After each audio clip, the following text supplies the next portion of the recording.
Welcome and thank you for being here today. We have a new story for you written by Vane. It is called The First Snow.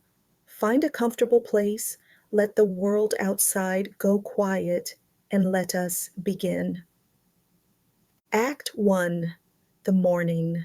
The snow came overnight, the way first snows always do without announcement, and when Morgan woke and looked out the window, the yard was white, and the pine at the corner of the fence was bent slightly under the weight of it, and the whole world had that particular stillness that snow makes, as if sound itself had decided to wait. Morgan stood at the window for a long time without moving. It was not the snow exactly. Morgan had lived in this town for 32 years and had seen the first snow arrive in much the same way every year, sudden and quiet and transforming, and had stood at this window or one very like it on 32 such mornings. It was not the snow. It was what the snow brought with it. There was a particular quality to the light on a morning like this, white and diffuse and coming from everywhere at once, without shadow, and in that light Morgan always thought of the same thing.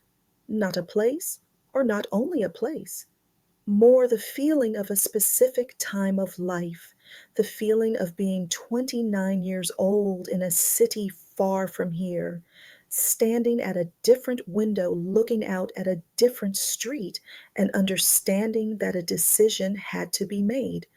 Morgan made coffee and carried it back to the window. The decision had been stay or go, not the city or the town. It had not been that simple. It had been larger than that, a question about what kind of life, what kind of person, what kind of future. There had been two paths visible from that window, and Morgan had chosen one, and here, 32 years later, was the result. The result was this kitchen, this coffee, this window, this yard with the pine bent under its first snow of the season. Morgan thought about this every year on the morning of the first snow. It was not a tradition exactly. It was more like something the light did, the particular white diffuse light of a snowed-in morning, pulling up the same memory the way cold water pulls up a specific kind of clarity. Morgan had stopped trying to not think about it. It was easier to let the thought come and look at it directly, and then let it go. The thought was, what if? What if the other path? What if the city and the work that had been offered there, and the person who had been part of that offer, and the life that would have followed from saying yes instead of no? Morgan had been asked, at 29, to stay in the city by someone who mattered, and in a job that was right, and in a life that was genuinely possible, and had said no, and had come back here, to this town, and this work, and this quiet, and had built the life that came from that yes instead, not the wrong life. Morgan was clear about this, standing at the window with the coffee growing cool. Not a bad life, not an unhappy life, a life with genuine things in it, real work and real friendships and real roots in a place that had become, across the years, entirely home. But the question came back every year with the first snow, and Morgan had learned to let it. There was a knock at the back door. This was early for a knock, early enough that Morgan knew before opening it who it would be.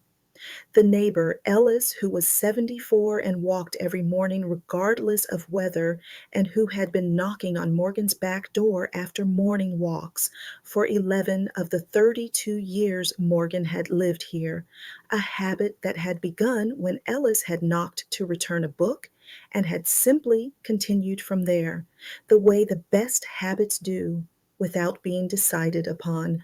Morgan opened the door. Ellis stood on the back step in a heavy coat and a hat pulled down and boots that had been through many seasons. In one hand was a paper bag that meant something from the bakery 2 streets over, which Ellis passed on the morning walk, and which made things that were better eaten the same day. Ellis said, "First snow." Morgan said, "Yes." Ellis said, "You were at the window." Morgan said, "I saw you coming." This was not entirely true, but was close enough. Morgan moved aside and Ellis came in, shaking snow from the coat and pulling off the hat, and Morgan poured a second cup of coffee, and they sat at the table with the bakery bag between them and the window showing the white yard and the bent pine. Ellis said, without looking up from unwrapping whatever was in the bag, "You were thinking about it again." Morgan said, "I always think about it on the first snow." Ellis said, "I know." They had talked about it before.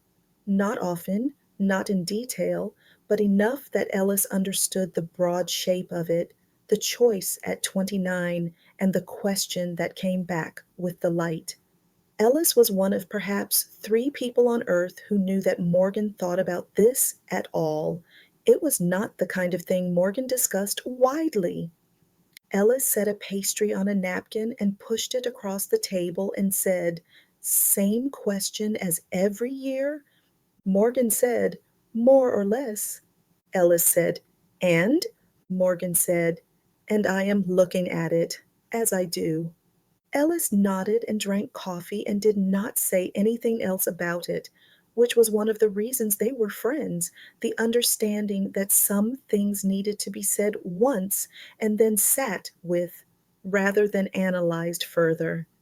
Outside, the snow continued its silence, and the pine held its weight, and the morning light did its particular thing with the white yard, and Morgan drank the coffee and ate the pastry and thought about 32 years. Act Two: The Afternoon. After Ellis left, Morgan put on boots and a coat and went outside. This was also a first snow habit, though a newer one begun perhaps 10 years ago when Morgan had understood that the thinking was better done in motion than at a window. The yard first, then the lane behind the house, then the path that went up through the trees toward the ridge where on clear days you could see the valley below and the town in it, and on the clearest days, the far mountains beyond.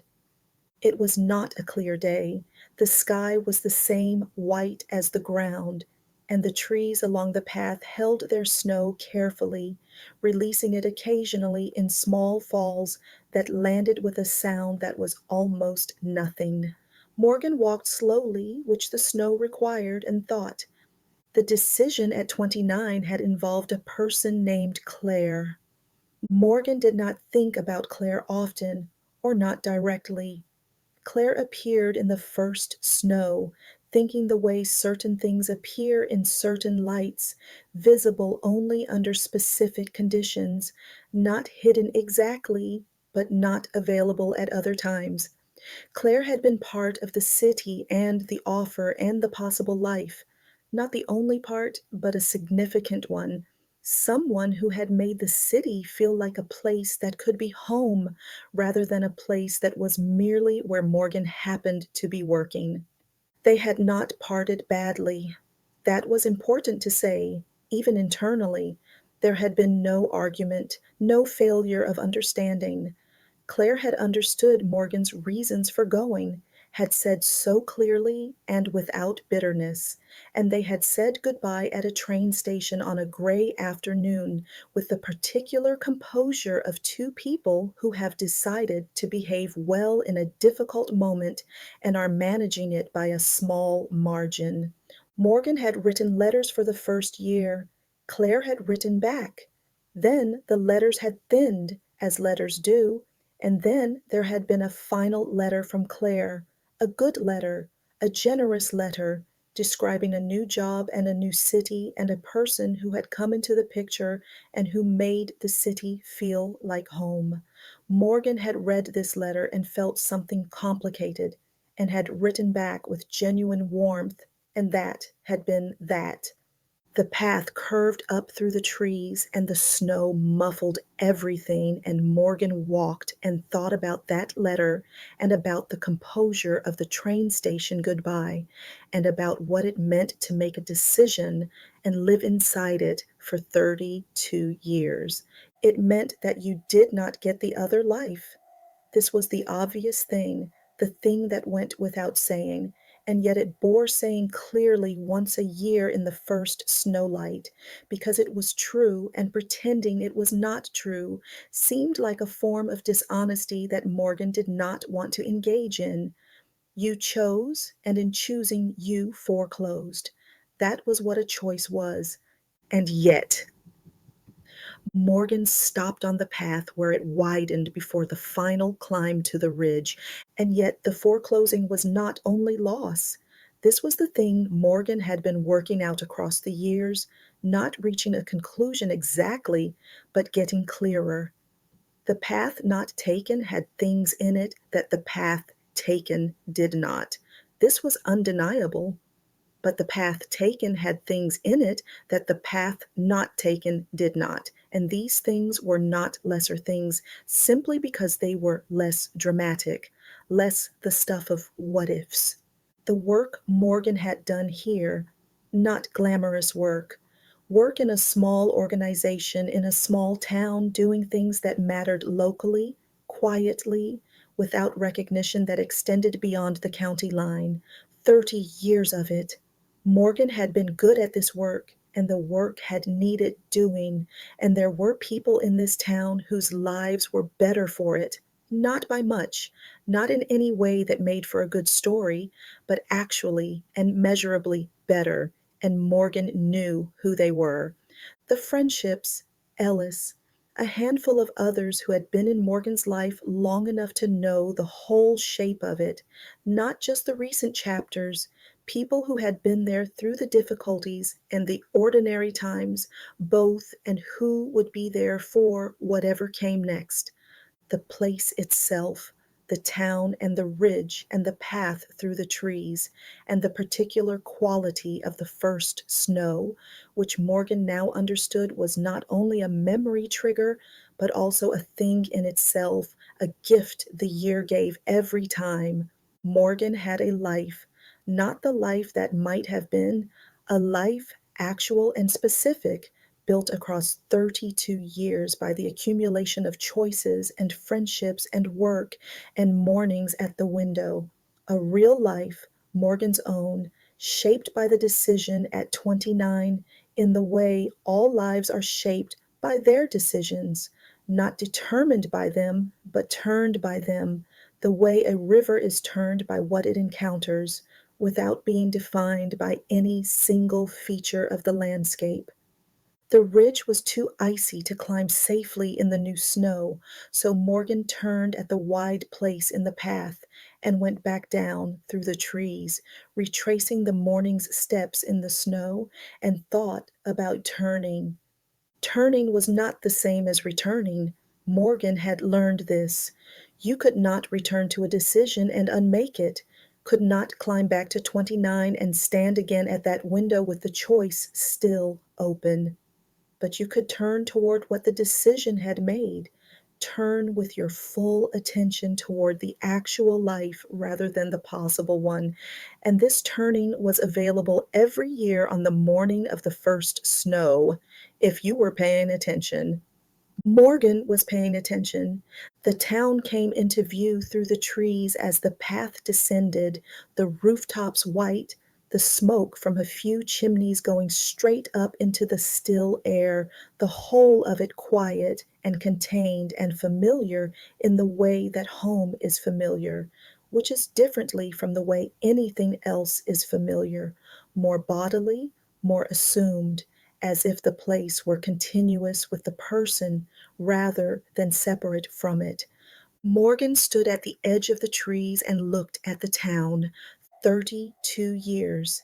The town had changed, and Morgan had changed, and the work was mostly done, and Ellis knocked on the back door after morning walks, and the pine in the yard bent under the first snow every year, and the light did what it did, And the question came, and Morgan looked at it. It was a good life, not the only good life. Morgan was done pretending otherwise, done with the small dishonesty of claiming there was only ever one right choice.